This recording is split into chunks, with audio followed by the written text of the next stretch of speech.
Okay, so we are going to solve using the quadratic formula. We have negative 2x squared plus 24 is equal to 8x. This needs to be equal to 0, so we subtract 8x from both sides.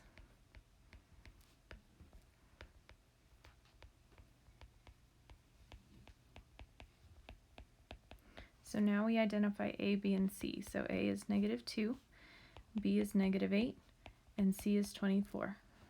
You plug these numbers into your quadratic formula. So you will have negative 8 plus or minus the square root of negative 8 squared minus 4 times negative 2 times, that should be 24, all over 2 times negative 2. If you simplify, you will get 8 plus or minus the square root of 256, all over negative 4. So the square root of 256 is a perfect square of 16.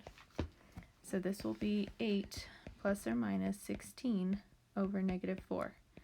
This gives us two answers, one with 8 plus 16 over negative 4, and one with 8 minus 16 over negative 4.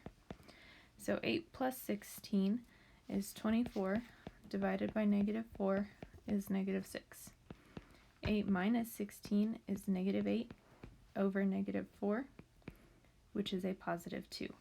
So your answers, in order from smallest to largest, is negative 6 and positive 2.